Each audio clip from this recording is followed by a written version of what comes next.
Hi, everybody. Welcome to this live session. Today today I'm answering some questions from you guys. For those of you that are watching outside of my Facebook group, the Happy Me Project Facebook group, my name's Holly Matthews and I'm a self-development coach. I'm a TEDx speaker. I'm the founder of the Happy Me Project, online courses and in-person workshops and podcast and everything else. And I'm a mum of two girls. And today is a bit of just a jump-in session. And I announced it earlier because I thought I was just going to chat to you guys and answer some of your questions. And welcome to everybody who's sitting. I can't see anybody yet, but I think that Facebook and YouTube are just letting you guys know so I can see. It's let me know the little eye that people are watching. So I will say hello. Hi, Louise on Facebook.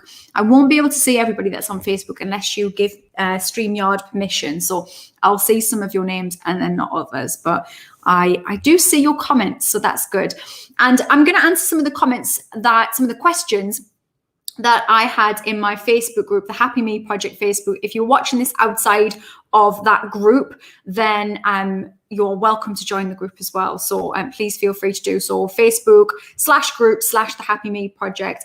And I wanted to look at some of the questions because there was quite a common thread around the questions. Hi, Jess. Hi, Nicole. Hi, Emma. Hi, Ria. Hello, everybody. It's lovely to see your faces in here.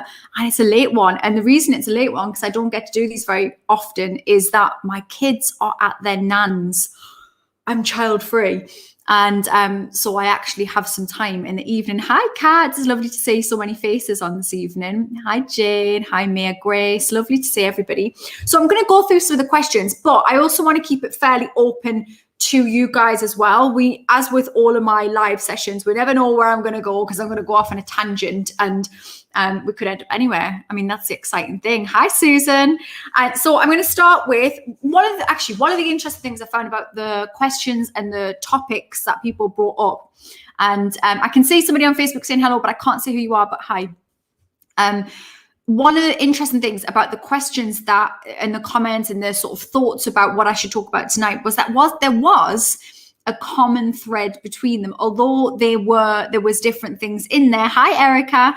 There was a common thread. And I think the common thread was that all of us are worried about if we are doing enough, if we are making the right decisions.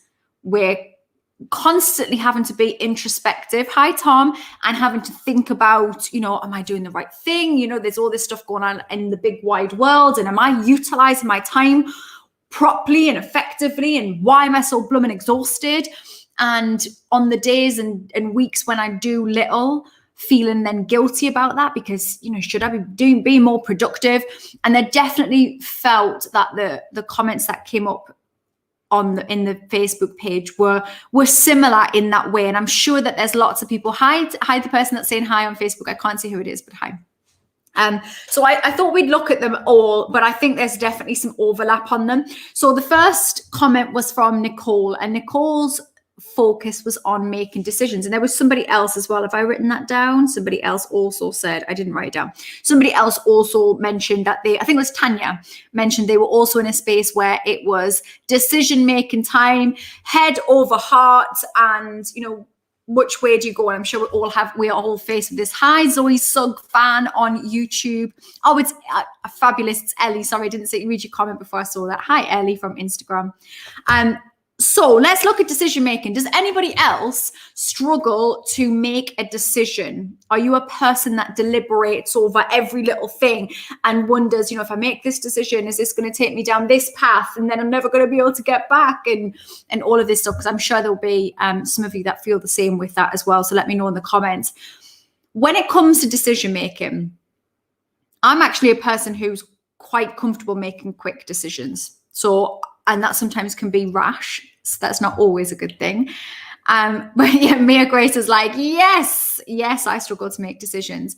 And Erica's agreeing as well, really awful at decision making, end up not making. And that's often what happens, Erica, that we end up deliberating, yes, no, don't know what to do, that we stay stagnant and we don't really make a decision, which is a decision, right? When we do nothing, it's actually also a decision as well.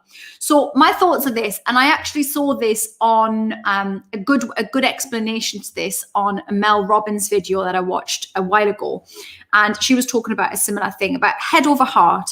So there'll be some of you that always go with your heart. When a decision comes up, you go with your gut, your heart. Tom's agreeing. He's a pure procrastinator from County Durham. Well, that's a statement, isn't it, Tom? So some people will go straight with their heart. Every decision will be made with just their feelings and thoughts.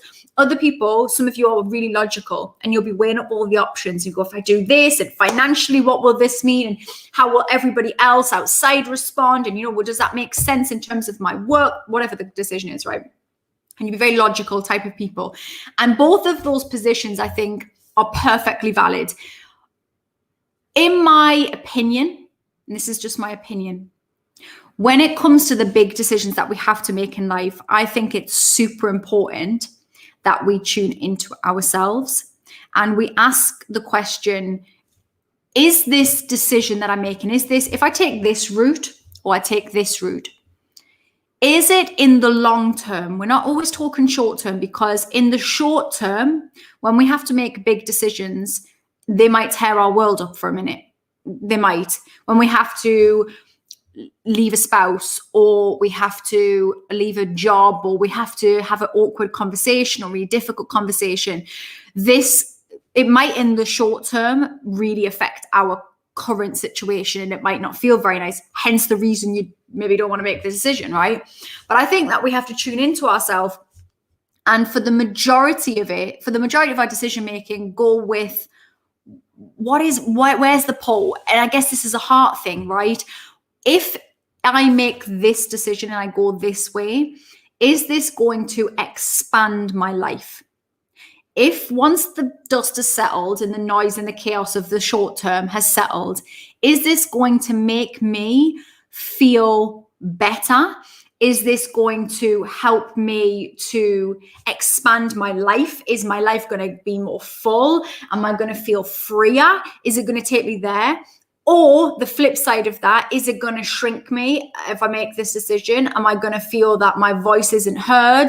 Am I going to feel that my life is less than if I do? We really have to look at what that is going to do for us in the slightly longer term rather than the short term. I'm just going to look at some of the comments as well. Jane saying, really great at making decisions there and then, but not if I have to make immediate decisions. The longer I have to think, the least likely I see what you're saying. So if it's a quick decision, you can do it.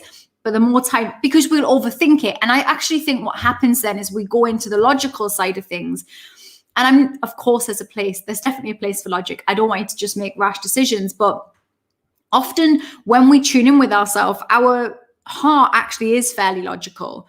We know where the pull is taking us, and we know actually what we want. That doesn't mean in the short term it makes it easy though. May Grace is saying, I've applied for drama courses at unis, but wanting to change to a fashion course, but then worried I'm not going to get back onto the acting path. Well, as you probably know, that I have I have a background in that world.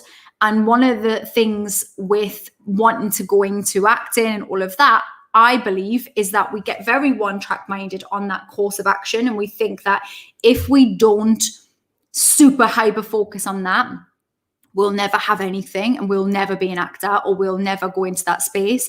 And actually, one of the most interesting actors and the best actors are people who've lived a life that's full and actually doesn't involve solely acting. When I meet actors who've just gone from drama school to college and they've just done the whole circuit the whole time, I don't know. I don't think it's as interesting. I think you become a better actor when you've lived and you have other facets to your personality. Plus, if you've got something in terms of the fashion, you have something else. And I know this kind of plan B in that very much in the acting world is very much frowned upon. Or always have a plan, just follow the plan A. But the reality of all work in space and life now is that what's a job for life these days? You have to create different sources of income and interests. And, we've seen this in the last year. So I would listen to your gut and not overthink it. You can always go back to acting. Like there's no, I don't know how old you are, May Grace. I'm going to try and have a look, but I can't see on here. Let me know how old you are. But there's a very saturated market for women actors at a certain point. and you're probably best to avoid it and come back to it when there's other roles. Just saying. And it would be amazing to be in that space, being able to also create some fantastic fashion stuff. It's all in the same place anyway. But listen to your heart on that, because I think you just answered your own question. I think you want to do the fashion course. You're just worried that you'll miss out on something. It's just FOMO, isn't it? Nicole says, no matter whether I go head or heart, my gut, I always know what will go wrong or right. I always call it, but sometimes it's hard to acknowledge it sometimes. Yeah, and I think, and Martin's just saying, I am plan B made flesh. Absolutely. Sometimes we're forced into our plan B, aren't we? And Nicole, yeah. So Nicole's saying, yeah. So when you always know what will go right or wrong, you just, I guess you're saying that you don't always acknowledge that your gut is right a lot of the time. And we don't do that as well. So, we don't always, I've talked about this before, but we don't always trust our gut, do we? Because we put logic in it. And sometimes we avoid the feelings that we get, the warning signs. Oh, Mia Grace, you're 19. So you are about to go into, but you look about 12. Oh, so you might get a little bit, you might do the younger stuff for a bit. Listen, you've got plenty time. And I know I'm saying this as somebody who's way older than you, but genuinely going into your the 20s for women actors is the most saturated market. It's probably the worst time to go into it in a weird, and I know you're probably, because you look younger, you maybe get out of that at the moment, but don't even worry about it. You can do both. Like, you don't have to be one thing. That's the one thing I've always said to my kids. You don't have to be one thing forever. You can wear many hats. Look at the stuff that I've done in my life. I've done many, many different things. And I felt better when I freed myself from going, I'm an actress. And I was so focused on just being an actress when I stopped doing that. And I was kind of forced to stop doing that, because I stopped acting when my husband got brain cancer. And I was forcibly stopped to acting. But it's interesting that what it did was free me up to opportunities, and I felt less stuck. So it's don't get too caught up in that. Amy's just saying, Mia, I followed my heart to go to drama school, music theatre, and now found myself happiest making clothes. How interesting. You guys should totally link up. How interesting that you've both gone into that space. You can always go back to that stuff. Like, I think this is the problem with decision making, is that we always worry that we would literally die if we make this decision, that our lives will be ruined. And we put huge pressure on every decision that we make. And then we don't make decisions when actually, if we tuned in with ourselves and asked ourselves the question, is this decision going to actually expand my life, or is it going to shrink me? Like, is this, can I never return if I make this decision? And I know some decisions are really hard decisions to make, but I have to say, in my own experience, the best decisions that I've made in my life have been the ripping the bandage off. I'm doing it. And they've come from the heart, and they've been the best decisions that I can have possibly ever made on all of the times. And they've, in the beginning, caused an absolute shitstorm. In the beginning, there's been chaos and everybody else has been uncomfortable with the decision. But once the dust has settled, I've been able to go, I was right. I was right for myself. It was a right decision for me.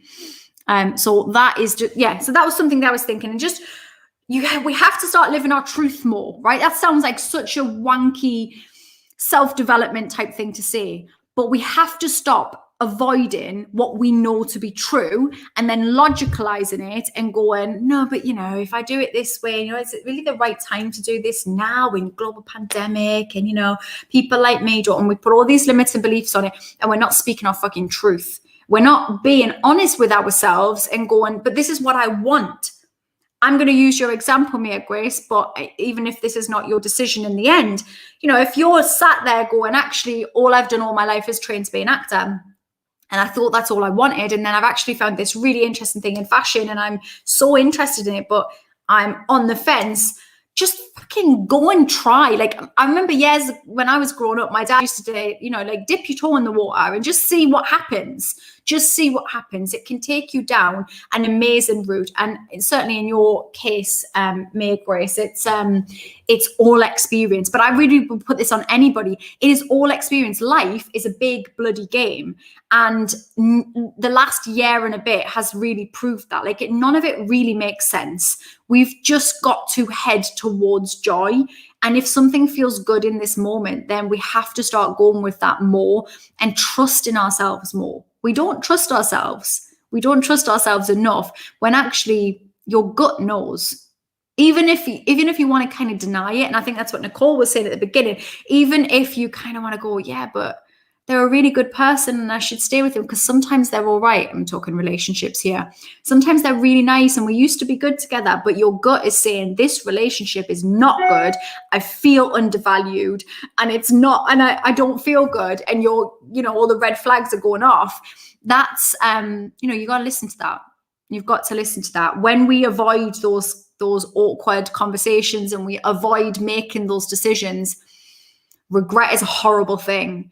And I don't want you to regret things. So that's my thoughts on this. And this kind of took us into, I think, some of the other things that we had. Emily also mentioned the worry of where your life has taken you. And I really feel like this sits in the same space, doesn't it? It's the worry of, am I making the right decisions? What if I'm going the wrong way? Like what happens if I go the wrong way? Or am I doing enough? We have these timelines for ourselves, don't we? We have these kind of, I should be doing this by now. And at this age, you should have a house and children and you should be married or whatever else the story is, right? We have these stupid bloody timelines in our heads. And that's what makes us feel bad. And that's what makes us second guess ourselves. And we've had a lot of time to second guess ourselves because we've all been, forced back into our homes. And it's that's made us second guess everything and wonder whether we're actually doing the right things with our lives.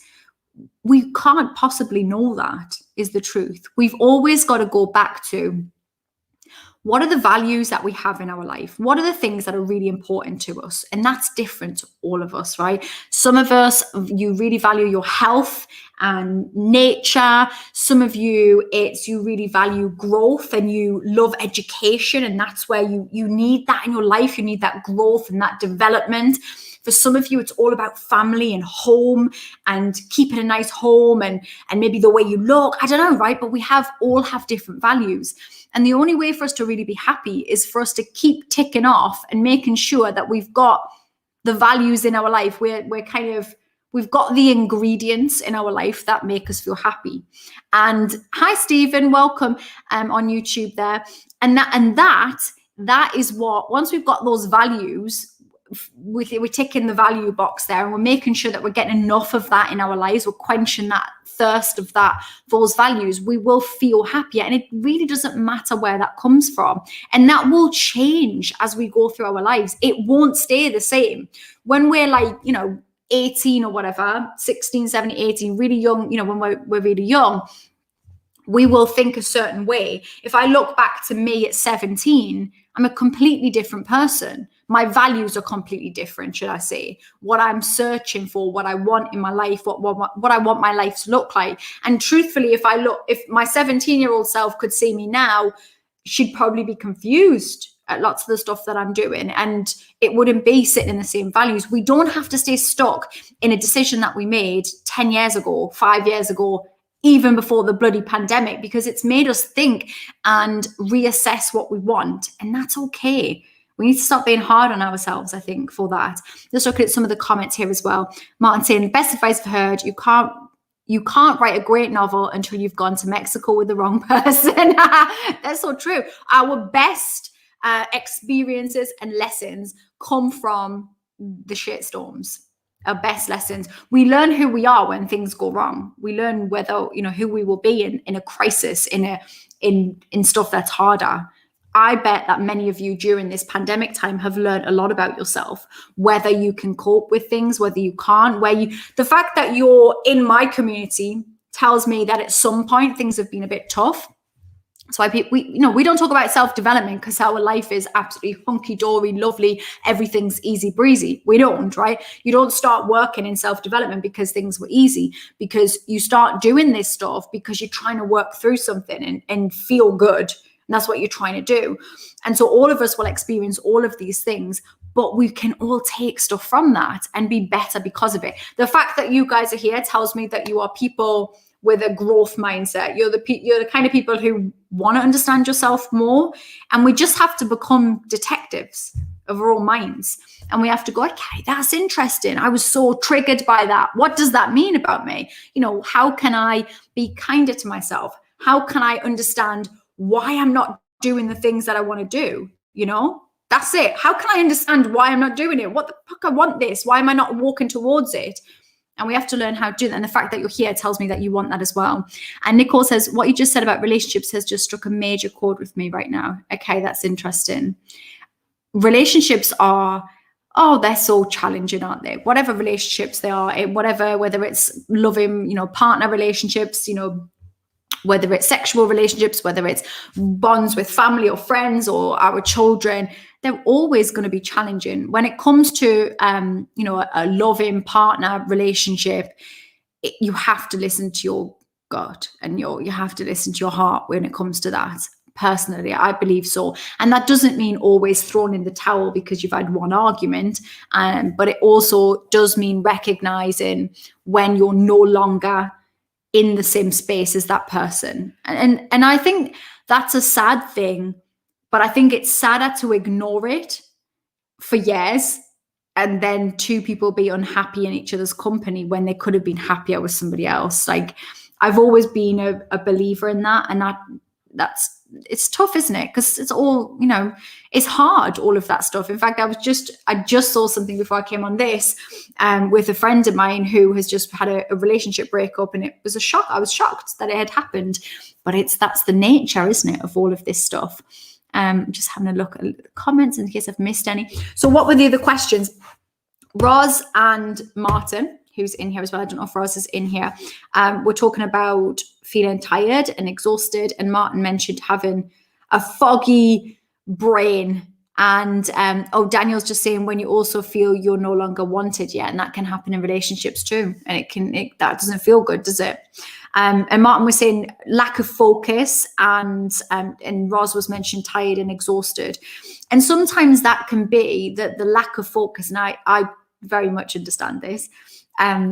Sometimes it can be that we just need to prioritize what's important to us, and we don't need to get overly distracted by the other stuff. So when we were talking about the values at the beginning there, just what is important to you? What do you want your life to look like? And then prioritizing everything that walks you towards that. And everything else needs to step back a little bit. And we have to stop putting so much pressure on ourselves to try and do everything and allowing ourselves space to slow down. And Kate mentioned as well the guilt of doing nothing. And I think this is all, pandemic chat, because we have kind of been forced to do nothing, but doing nothing somehow exhausting because we're not getting any stimulus from elsewhere. So we're trying to do stuff, and we want to do other things. And many of you've got all these dreams and goals that you want to do, and it feels like you can't always move forward with some of those things, and you want to see people. Emotionally, it's exhausting. We miss our people. We're not around, there's no bloody distractions, right? And so all of that is exhausting. And then we're wondering why we feel tired. We feel tired because we've been on this emotional roller coaster for the last year and a bit. Like, it's been a lot. And I really think we need to recognize how much it has been for us. It has been a global trauma, and that is exhausting, and it does a lot to our bodies. I'm just going to look at the comment from Beth there. Beth is saying, so true. Listen to your gut or your instinct. I've just come out of a 4.5-year relationship, and I forgot my worth, but my gut was telling me you deserve more. And at the end of the day, health and happiness is the most important. And I absolutely couldn't agree more, Beth. It is super, super important. My experience of that with a relationship was before I met my husband, Ross. I was with somebody else, and I left that person to be with Ross. And as you can imagine, that was shocking, right? And I remember the moment that I made that decision. I can really, really clearly remember it, because it was the first probably really tough emotional relationship decision I'd had to make. And I sat there and I remember asking myself the question, if you could split this relationship right now and nothing would happen, the shit wouldn't hit the fan, nobody would really be bothered, everybody would get on with their life, and you could just be with this other guy that you want to be with, or you hope will work out. I mean, I didn't really know at that time, but I knew I didn't want to be in that relationship regardless. If you could do that And I could visualize this, almost this train track. I couldn't get off. That was what it felt like. Couldn't get off this train track, and things were happening. We had a house and a dog, this train track. And I remember thinking, if nobody was going to say anything and you weren't bothered by other people's opinion on this, what would you do? And I thought, I'd get off the fucking train. I'd get off the fucking train. And so I promised myself then, I said to myself, this is your life. You don't get another shot at this. So you can't live it for everybody else. You can't. And I went home the next day, broke up the relationship. The next day after that, I got on the megabus because I didn't drive. And I went to meet what ended up being my husband. And the shit hit the fan, as you can imagine. And everybody lost their heads. And after a while, the dust settled. Everybody moved on. And I was happier. I was happy. And, whatever happened since then with my husband's death, I still had that time with him. And I'm still very, very glad that I made that decision. So if you are currently, whether it's relationship or job, or just you don't feel like you're going the right way with stuff, just listen. And if you feel like you're on that train and you want to get off the train, you're the person that can do that. You're the person that can make that decision. I'm just going to look at the comments as well. Hi, Emily. And Kat saying, I'm so much better since I ended my relationship. Who would have thought it? Interesting. It's amazing sometimes we don't notice when a relationship, whether it's friendship or a partner relationship, when it's bringing us down, when actually that energy just isn't there and it's actually making life harder. So that's good. I'm glad that you're happy. And Beth's just agreeing. Martin says, I've seen so many people who thought their partner at 18, 19, 20, met their partner, and thought that was their partner for life and end up hurt at 30, 40, 50. Yeah.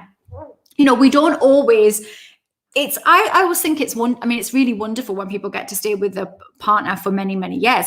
It's wonderful and it's incredible and it can absolutely happen. But for some people, and for many people actually, there will be different people at different stages in your life, and you will love them differently, and that's okay. I know that TV programs and books will give us this perfect vision of love and life and relationships. And we can all fall for that very romantic ideal. But it doesn't always work like that, because we change too. And we need to let ourselves off the hook a little bit with that, because we can care about people and not be in love with them. Or we can, whether it's jobs and things like that, we can love doing a thing for a time and then no longer love it anymore. And Nicole, Beth's just saying, Nicole, as somebody, it's just reading that you were just talking together. And somebody on Facebook, I can't see who it is, says, if you're making strides in your life, achieve huge accolades, but the person closer to you doesn't acknowledge it and just shrugs their shoulders, nor even celebrates with you, that's really tough. And I have experienced that as well. That's not fun. I think, it's a tough one, because, we would hope that our people would get it. They don't always, though. And I think it's always, it's always hard to have these conversations, isn't it, with people? But it's being open and just working out why that is. Like, why are they not celebrating with you? Why are they not on your team? What is that? Is it that they don't care and they just don't care? They don't like what you're doing? Or is it, it could even be that they feel bad about themselves when they see your success. That can happen. Often it's not anything to do with you. It's that maybe they're feeling bad about themselves, and then they see your success and it doesn't make them feel good. Or maybe it's even a worry. Are they worried about the fact that you're succeeding? Will that take you away from them? We have to have these awkward conversations, and we have to explain how it's making us feel. And I would say that would be the starting point. And if after that conversation of you saying, I don't feel good when you don't celebrate with me, I'm feeling really good about what I'm doing and I'm getting some successes, and is there a reason why you don't, why you aren't celebrating with me? Is there a reason? And that might give you some insight into what they say. If they just don't care, you have to then consider whether that's what you need from a partner, what you want from a partner. But do remember that often people, everyone's on their own journey. And I'm such a great believer in everyone's doing the best that they can. And so I try not to always just put judgment on it, because hearing one side of a story, it's so different. I will hear your side of it, and then I could hear the other person's side, and they might see it completely different. And so I think we always have to try and walk around other people's shoes a little bit. But when it comes to relationships, it's all about talking. It's all about talking it out. You've got to have these brutal conversations. I mean, I'm a person that, whether it's anyone that knows me, I like to ask questions and I like to know what's going on for people. And I basically want to be inside your head so I can be your pal and understand how you work. And that's easier for me. But I think it's all about these conversations. Just going to look at the comments. Daniel says, being found by your siblings after 36, I've not got to know them because I'm not what they were expecting. So I'm not wanted by them. I wish that they didn't find me because it's given me bad anxiety. Oh, wow. That's so interesting. So you've just been introduced to your siblings. That must be really confusing for you and difficult that they've perhaps not warmed in the way that you'd have liked to. And it's given you anxiety. I'm so sad to hear that, Daniel. Give it time, who knows what will happen. I guess that when families and things have that kind of thing happen, it can be really challenging for everybody, can't it? And it may be that you feel that they don't want you, but it might be that they're just adjusting to things, and just trying to work things out. Give it time. I guess it's been fairly recent, has it? Roz is just saying, for the budding actress, a lot of West End wardrobe supervisors trained at the London School of Fashion. It's very true. That is very true. It's so intertwined, isn't it? The fashion and the acting. And just reading the comments as well. Kat's just saying, oh, sorry, Kat, that's on there. So, in fact, I've actually been much better since I've stopped trying hard to not feel so shit. So somehow the negative is more positive, and when I look for the positive, it's just there more. When I don't look for the positive, I still have my bad days. That's so interesting. So Kat, I guess at probably the beginning of the year, Kat shared with us that she was really going through a really difficult time, maybe the end of last year as well. And isn't it interesting? Because what Kat was saying there is that when you've stopped kind of striving for the positive, that it's just happened. What we resist persists. And I think sometimes when we force things, when we try to be positive, and people can almost become self-development junkies, and we start questioning everything that we do. Sometimes when we just allow ourselves to be, and we allow ourselves to have real emotions and cry and be angry sometimes, and let it just recognize that it's a wave of emotion, and these things don't tend to stay that long, happy or sad. We don't say happy for too long. We don't say sad for too long for the majority. If you're experiencing a deeper depression and things like that, then it's time to seek out more help, of course. But I think often we put a lot of pressure on ourselves just to be a certain way, and to just be coping all the time and to be fine. If anybody ever follows me on social media and hears me talk logically and makes sense some of the time, not always, when I'm talking on here, and is under the impression that I don't lose my shit, or that I don't cry, or I'm not a normal human being that doesn't get it right, then you are very, very much mistaken. But I believe that we just have to allow ourselves the grace of just being normal human beings and just doing our very best that we can. And on some days, the very best that we can do is just get through a shit time, and that's okay as well. Yeah. Just reading the comments as well. Better saying, agreed, I think you need to be true to yourself. It has been the hardest thing. It still hurts now, but I realize I put my worth in them. I believe it will be beneficial for me eventually. Just got to heal and get through these hard times. Absolutely agree with that sentiment. We really do have to be true to ourselves more, and just be kinder to ourselves. We're very, very, every message that I got today and was seeing on my social media across the board today, there were so many comments that had really high expectations about, we have such high expectations. There's a lot of should be doing this, and I've got no motivation to do anything, when it's pretty hard to be motivated right now. It isn't the easiest, it's been tiring. So it's not weird that you feel like that. You're not broken. You're not broken because you cry. You're not broken because you lost your shit today. You're not broken because you can't be bothered to do the ironing. You're not. You're just a human being, and you're doing the best that you can. And tomorrow you'll do better. And that's it. Like, we just have to start prioritizing the things that bring some joy into our life. Yes, we've got to do the boring, mundane stuff, like, washing up or whatever. We've got to do that stuff, but make sure that alongside it, there's some joy that you can bring into your world. Absolutely. Just looking at the comments as well. Beth's just agreeing, and prioritizing happiness. I really think that's so, so important for us. I'm just going to look at some of the other comments that we had. Did I write any more down? I think I did. Did I? I don't know. Yeah, there was sort of a little bit about purpose. And I also believe that when we talk about purpose, and purpose being like, why am I on this planet? What am I here to do? And all of that. I'm going to answer your question in a second, but the big purpose question can feel quite massive, can't it, for us?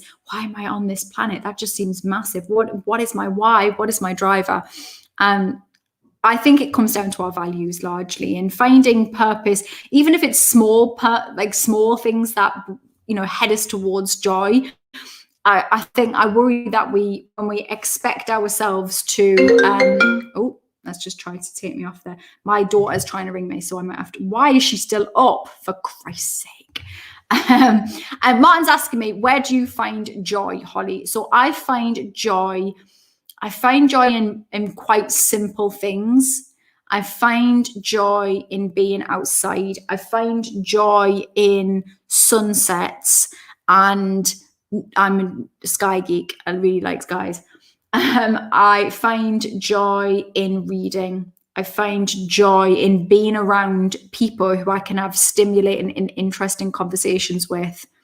I find joy in somebody else cooking for me and eating good food. I don't really enjoy the process of cooking at all. Rather saying sunshine. Yeah, I'm definitely a sun person. I'm happier in the summer for sure. I need that vitamin D. I find joy in singing. I find joy in drawing. I like to sketch and draw, and I like to sing, and I like to be creative. Creativity really fuels me. And I find joy in my work. I find joy in doing this. That's important to me.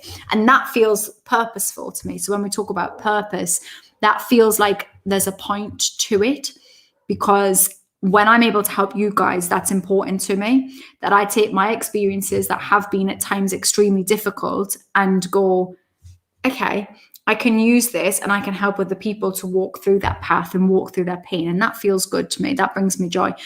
And Kat says, yep, you've said it. I think I've learned to accept now that I'm going to always struggle with my mental health. I'm not ashamed by it, but I'm going to always ride it out and be stronger after. Absolutely. The less that I stress and label myself with shame, yes, the more positive my experience will be through it. Absolutely. Some people will be more predisposed to certain things, but we will all experience waves of moments when we just don't feel good about it. And that's it. And it's only, you're right, shame's the crucial factor. It's when we then shame ourselves because of our certain traits or habits or behaviors that we then feel 10 times worse. We just pile on the guilt. Like Kate mentioned about feeling guilty about doing nothing. It's all about the shame. You're shameful for doing nothing. You're shameful because you don't cope with certain things at certain times, or you're triggered by this. You're shameful because you're messy in your home. We have all of this shame and we carry it around and it bogs us down. That's what will make it hard for us. How about we just let go of that and we stop trying to shame ourselves? I think that's a really important thing to say. Daniel saying he needs a holiday, and Roz loves the sunshine. And Alria saying, love the things that bring you joy, Holly. I love them too. It is the little things. It really is. And I think more than ever over the last year, we've noticed that the little things are the most important. When it's all stripped away, when it's all taken away from you, whether that's because, and I know some of you in here have gone through big losses, Some of you have lost partners and siblings and friends. And when you go through that, it gets taken away. It feels like it's been stripped away from you. But even the pandemic life has had us have things taken from us. And when that happens, the big stuff isn't what we crave. What we crave is just people and love and conversation and good food and being outdoors. It's the simple stuff like that. And just having a look at the comments as well.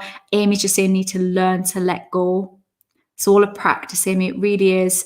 And Beth says it's also almost always us who puts that on ourselves. And if anyone else shames you, then they aren't worth, absolutely. They're not worth being around if anybody else shames you. Absolutely. This, my community online, is a judgment-free zone. We are all doing the best that we can. And you know what we will do? Fuck up, mess up, make mistakes, go the wrong way now and then, and go a way that is a bit hard, and cry and be messy and all of them things.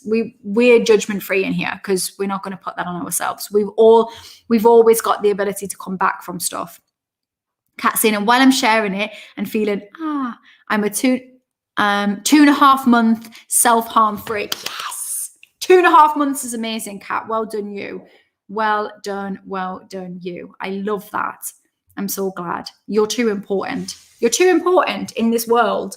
So for those of you that don't know or haven't seen, next week, I am doing the Screw Anxiety Challenge again, which I did last year. You guys are all invited. I know some of you have already signed up to do it on YouTube, because I'm going to run it on YouTube. And I'm also going to run it in Happy Me Project Facebook group. So if you're in the Happy Me Project Facebook group, stay there, hang tight, it will be in there. But I'm also going to run it on YouTube. But in order to be involved on YouTube, you have to click the link, which will be below this, and just pop in your details, because there's going to be prizes. And so in order to actually be in there, you have to pop your details in. But I will be running that from Tuesday, Wednesday, and Thursday next week. It's likely to be, it's 9:30 the first day. It will probably be the same each day. It'll be a short live stream where we'll talk about anxiety, and I will give you a little challenge to do. It's free to get involved. Come and hang out. I know that many of you have been experiencing some anxiety. Bring your friends into the Facebook group or share the link with them and get them involved as well. And then on the 19th, I'm going to be opening the doors to the You Got This Academy. Those that don't know what that is, that's my 6-week coaching program. So where we talk about all kinds of things that we've talked about tonight, but it's much more formulated, and there's a step-by-step approach with it. So that will be 6 weeks with me. Once a week we will go live. So we'll do a Zoom together. You don't have to be live on the Zoom yourself. I know some people don't want to be seen on camera. You don't have to. You can just watch what I'm talking about. You will get a workbook that will be a printable workbook that you can work through in the week. So we'll talk about a topic. The first week we are talking about facing our reality, and we're looking at where we are at. And each week we will be creating a plan for you to get to where you want to be. So we will be talking about limiting beliefs, what's holding you back. We'll be talking about what's the most important things to you. What do you do when the shit hits the fan, when things get tough? We're going to be talking all of that stuff throughout the 6 weeks. I've kept that at the price that it was at the very beginning, which is £199 for 6 weeks of coaching with me, which at the level that I'm at, that's bloody brilliant. That's good. And we're going to have fun. And last time we did it, the first time, because this is the second time I've done it, we had an amazing group. And it's a small group. It's not a massive group. It does mean that you will get to work with me quite intimately and with other people who are on the same journey, a different journey, but they're on a journey with you, and they're supportive and will help you through that journey as well.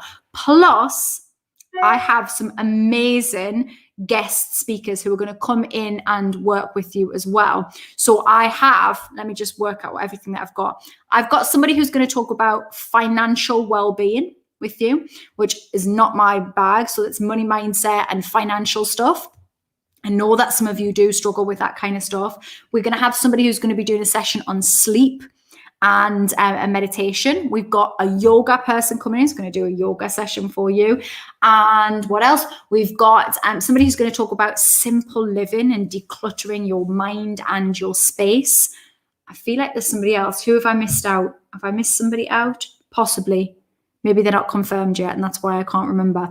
We've got some amazing guest speakers in there as well. So each week we'll just be working through things. There is a payment plan for it. If you want to come to me and say, Holly, I'm putting this out there now, I might regret saying this, I want to do it, but do you have a longer payment plan? Put it to me. I'm doing it over 2 months. And yeah, Martin, I agree. The sleep session I'm excited for as well. If it's currently, you can pay it over 2 months, but if you came to me and you said, I really want to do it and I want to do it over a longer period, I would consider that for some of you. So do message me, email me, or message me on Facebook or whatever. I'm much shitter on Facebook Messenger though, guys. So maybe message me on this chat in the group. But yeah, it's going to be, there is also, I know some of you have wanted to do one-on-one coaching with me, which I do. And obviously one-on-one coaching with me is a more expensive option. Roz, what time of day will the sessions be? I'm actually going to run the sessions this time evening. So they're going to be 7 o'clock on an evening. However, all of the sessions are recorded. And they will be, so once I've done the session, you also have a member area. So you'll be able to get all of the content and all of the stuff in there. And then there's the Facebook group where they'll be put in there as well. So the links to all the Zoom recordings will be on there as well. So you'll have them. So if sometimes people miss a session, that's fine. Obviously, it's nice if you can be on live, but I appreciate that not everybody's going to be able to. But I'm going to do them at 7 p.m. and they're roughly about an hour. Sometimes we'll go over a little bit depending on what the topic is, if people ask questions and that kind of thing, but you can come and go as you need to. Sometimes people can't always do the full thing. I get it. And that's why I try to make it that easy. And I also try to make it so that you've got the recording there and you can come into the Facebook group and you can ask me questions direct and you can say, that thing, I didn't quite get it, because you expand on it. And just like we did last time, if there's ever a time where I feel like, we talked about something and then a few people were asking about this, I might do a separate session on just that, or I might do a quick video on that or whatever. And it's a very relaxed space. If people follow me on here already, that I like to keep things simple. It's not a complicated process. This is us going from, I like to call it, from feeling the fear to getting clear. Sometimes we just feel like we've got a messy head, and you might have looked at this stuff and you might have read books on it, and you maybe you're in the Facebook group and you're on my social media and you like the idea of this mindset stuff, but you've never really done any kind of formal process of it. And this is it. But this is it in a very relaxed way, because I want it to be a space where anybody who has never done self-development before can get involved, because the coolest people, just the nicest people, get involved in this stuff that I do. And I was really lucky last time that we had such an amazing bunch of people that are still in touch with each other, because they still check in with each other to make sure they're on track to doing the things that they want to do. And I love that. So yeah, there will be 7 p.m. at the moment. If the group goes, Holly, do them at this time, we might shift it. But yeah, that's where they're scheduled at the moment. I did kind of and ah about what time to do that. Last time they were in the day, but it isn't always possible now that everybody's gone back to work that we're able to do that. So if you have any questions on the You Got This Academy, just let me know, because I want you to be able to do it. The whole point of the stuff that I do is, sorry, I've got an ulcer on my tongue. It's doing my head in every time I'm talking. The whole point of the stuff that I do for me is that it is accessible to people that maybe really need to do self-development, but have never considered it before, because a lot of the stuff you see online is really woo-woo, and that's cool if you like that, but that's not for everybody, and is always overcomplicated, or just feels like, that kind of, you can't sit with us, like kind of, we're the cool gang. I'm not actually that cool at all. So I'm not cool. My kids tell me I'm cringe. So you can just be like a nerdy weirdo with me, and we can hang out and we can talk about how to work through all the stuff and the kind of stuff that we've talked about in this group. We just talk about that and we can work through it. And by the end, you will have a plan of action that is tailored to you, that is your thing. I also have a certificate at the end, because I like certificates. Mean Girls, exactly. You can't sit with us. On Wednesdays, we wear pink. We don't wear pink on Wednesdays. You can wear whatever you want because your fucking life.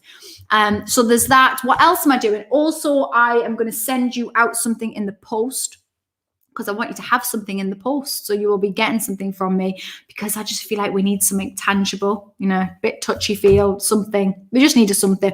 So there will be some stuff. There will be other surprises, no doubt, during the process of going through it, because I get excited and then I'm like, oh, we should do this. So that's what's going on. But that is going to be starting on the 19th of April, and you guys are invited. So ask me questions, and certainly tag in people that you think would benefit from doing that, because it's going to be good. We're going to have fun. Just looking at the comments as well. I'm just having a little look. Nicole's just saying that she can't wait for the screw challenge.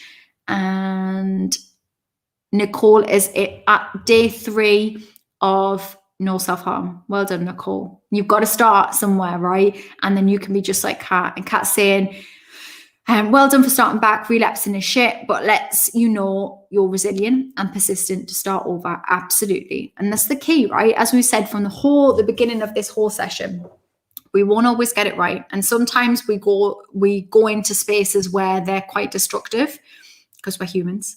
And we have to understand, as Kat's just saying, we are so much more resilient than that. And we get to start fresh whenever we want. You guys right now, whatever's happened today, whatever's happened this week, you get to start fresh now. Just begin again, okay? Wipe the slate clean. You're probably going to go to bed at some point tonight, we would hope. Get some sleep. And you can wake up fresh with a different mindset and make some good decisions for yourself. Be brave with your life. Go with your gut. You feel a pull to do something, do the thing, okay? Do the thing. Don't hold yourself back. And I look forward to working with lots of you over the next couple of weeks in Screw and also in the You Got This Academy.